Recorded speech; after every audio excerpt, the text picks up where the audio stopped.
انہوں نے محبت پاش نظروں سے منصف کو دیکھا جو ابھی نوالا چبا ہی رہا تھا کہ اسے بہت تیز غوطہ لگا۔ کچی مرچیں سیدھی گلے میں لگی۔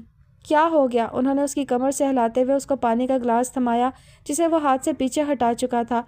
شاہ بی بی پلنگ سے نیچے اتری اور اس کے پاس پہنچی، جبکہ فکر مند تو تحسین بیگم بھی ہو گئیں۔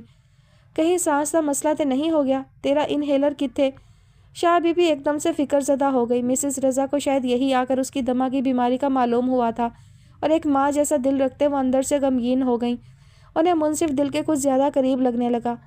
سے وہ یہاں حویلی آئی تھی، زیادہ وقت اسی کے ساتھ گزارنے لگی تھی۔ اس کی کھانسی کا دورہ رکا، اس نے سانس بحال کیا۔ نہیں اماں، بس ویسے ہی مرچوں کی وجہ سے غوطہ لگ گیا۔ تطہیر نو منع تو کیا تھا مرچیں نہ ڈالے، پھکی ہانڈی بنائے۔ شاہ بی بی نے کہتے ہی دسترخوان ہٹا کر روٹی کا نوالا لینا چاہا کہ تھوڑی سی جلی روٹی کو دیکھ کر ان کا ہاتھ رک گیا۔ آج جس کڑی نے کیتا کی ہے، یہ روٹی کیسے بنائی؟ خود سے بڑبڑاتے سالن لگا کر نوالا منہ میں رکھ گئیں کہ کچی کالی مرچیں ان کے بھی گلے کو پکڑ چکی تھی۔ وہ خود بھی کھانسنے لگیں۔ اف، کوئی حال نہیں سالن دا۔ خود کو سنبھالتے دروازے کی جانب بڑھی اور تطہیر کو پکارا، مگر ان کی پہلی پکار پر حاضر کنیز ہوئی۔ کنیز کی چہک دیکھنے لائق تھی، جیسے وہ شاہ بی بی کے بلاوے کے انتظار میں ہی تھی۔ جی شاہ بی بی، اے تطہیر نو ذرا بھیج، آج ایسے کھانا بنایا جیسے کسی ڈنگر نو پانا ہے۔ ابھی بھیجتی ہوں شاہ بی بی۔ ان کا حکم لیے پلٹ گئی اور تیز تیز قدم اٹھاتے رسوئی والی سائڈ پر جانے لگی۔ ہاں، بڑی آئی شاہ بی بی دی چہیتی، انہی کے ہاتھوں بے عزتی ہوگی تو مزہ آئے گا۔ وہ خود سے بڑبڑاتے ہوئے جا رہی تھی کہ آذر شاہ کی آواز پر رکی۔ جی شاہ صاحب، میرا ایک کام کرے گی؟ حکم کریں شاہ جی، پہلے کبھی منع کیا ہے؟ آج رات نو میرے کمرے میں آنا۔ اس نے مونچھوں کو تاؤ دیتے اسے سر سے پاؤں تک دیکھ کر کہا۔ کوئی خاص کام؟ وہ دلربا انداز میں مسکرائی۔ ہاں، آئے گی تو بتا دوں گا۔ وہ اپنی بات کہہ کر منظر سے ہٹ گیا، اور وہ فی الحال تطہیر کی بے عزتی سے لطف لینا چاہتی تھی، اس لیے پہلے اسے یہ کام کرنا تھا۔ وہ کچن میں جا کر اسے پیغام دے چکی تھی۔ تطہیر نے صابن لگے برتنوں کو دھویا اور باقی بعد میں آ کر دھونے کا فیصلہ کرتے ہاتھ دھو کر کچن سے نکل گئی۔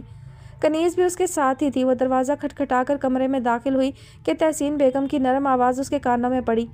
کوئی بات نہیں اماں، وہ بیچاری صبح سے لگی ہے، تھک گئی ہوگی، اسی لیے شاید صحیح کھانا نہیں بنا، اوپر سے ماں کے لیے بھی تو فکر مند ہے۔ میں کچھ بنا کر لے آتی ہوں، مسز رضا نے کہا۔ نہیں، میں یہ کھا لوں گا، بس اگر دن کا پھیکا سالن ہے تو منگوا دیں۔ ہاں، ابھی لے کر آتی ہوں۔ وہ اپنی ساڑی کا پلو سنبھالتے ہوئے اٹھنے ہی لگی تھیں کہ تطہیر کو دیکھ کر بیٹھی رہ گئیں۔ جی شاہ بی بی، آپ نے بلایا؟